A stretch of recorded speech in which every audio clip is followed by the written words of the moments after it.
Hello বন্ধুরা, সবাই কেমন আছো? আশা করছি সবাই খুব ভালো আছো। আমিও খুব ভালো আছি। তো চলো, তোমরা তো জানোই কিছুদিন আগে আমরা বড় মায়ের কাছে গেছিলাম। তাহলে আজকের ব্লগটা বড় মায়ের ব্লগটাই তোমাদের সঙ্গে শেয়ার করছি। তো এটা দেখছো, আমরা বড় মায়ের নৈহাটি স্টেশন থেকে নেমেই আমরা হেঁটেই এসছি। হেঁটেও আসা যায়, বা টোটো আছে, টোটো ধরেও তোমরা আসতে পারো, রিক্সা আছে, রিক্সা ধরেও আসতে পারো। আমরা অবশ্য হেঁটেই এসছি, একদম কাছে, স্টেশনের কাছেই।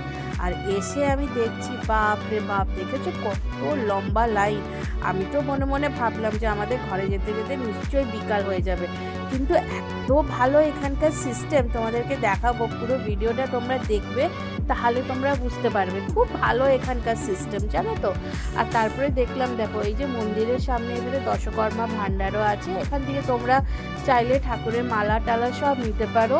আর তারপরে এখানে সামনেই মিষ্টির দোকানও আছে, জুতো রাখার স্ট্যান্ডও আছে। তারপরে দেখো এই যে প্রবেশ দ্বার, এখান থেকে আমরা ঢুকে যাচ্ছি ভিতরে। আর লাইনটা না খুব তাড়াতাড়ি, এত লম্বা লাইন দেখতে লাগছে, কিন্তু না খুব তাড়াতাড়ি, খুব স্পিডে সবাই কাজ করছে। আর তারপরে দেখো আমরা রেলিং ক্রস করে করে আমরা চলে আসলাম ঠাকুরের মেন দ্বারে। আর এই দেখো রেলিংটা, মানে এরকমভাবে ঘুরে ঘুরে ঘুরে ঘুরে আসতে হবে। কোনো হুড়াহুড়ির কোনো সিস্টেম নেই, কেউ আগে যাবে না, কেউ পরে যাবে না, সবাই একটা লাইন হিসাবেই আসবে। আর এখানকার গার্ডেরা না খুব ভালো। আর এখানে সিস্টেমটা আমি যে দেখলাম বন্ধুরা, এত ভালো এখানকার সিস্টেম। মানে একটা ব্যাচ যাবে, তারা ঠাকুরকে পুজো দেবে, তারপরে আবার আরেকটা ব্যাচকে ওরা ছাড়ছে, এরকমভাবে কোনো হুড়াহুড়ি নেই। তারপর দেখো এই যে ঠাকুরের ব্যাপারে একটু তোমরা জুম করে পড়ে নিও। তারপরে আমরা ঠাকুর দর্শন করে বাইরে বেরিয়ে আসলাম। আর এটা তোমাদের সঙ্গে তো আগেই শর্ট ভিডিওতে শেয়ার করেছি যে এটা হচ্ছে বড় মায়ের পুরোটা। তাও তোমাদেরকে আমি আরেকবার দেখিয়ে দিচ্ছি। এটা হচ্ছে পুরো বড় মায়ের মন্দিরটা। খুব ভালো, খুব সুন্দর, খুব ভালো অ্যারেঞ্জমেন্ট। মানে এত সুন্দর অ্যারেঞ্জমেন্ট আমি কোথাও দেখিনি।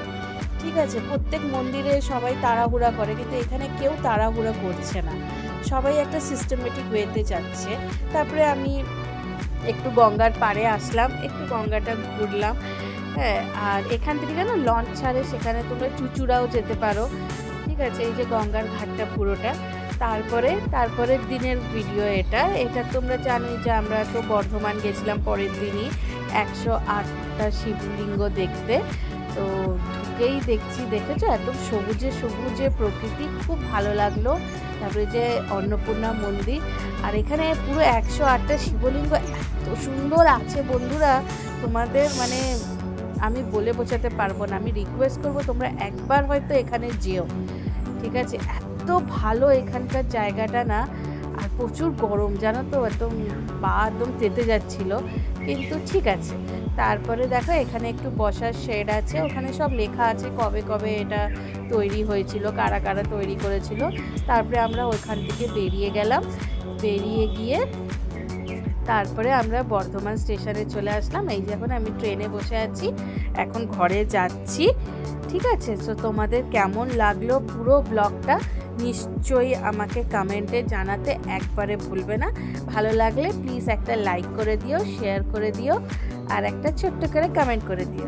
তাহলে তোমাদের সঙ্গে আবার দেখা হচ্ছে আরেকটা ব্লগে খুব তাড়াতাড়ি। ঠিক আছে, ততক্ষণের জন্য চলো, bye bye, love you, take care, see you soon, bye.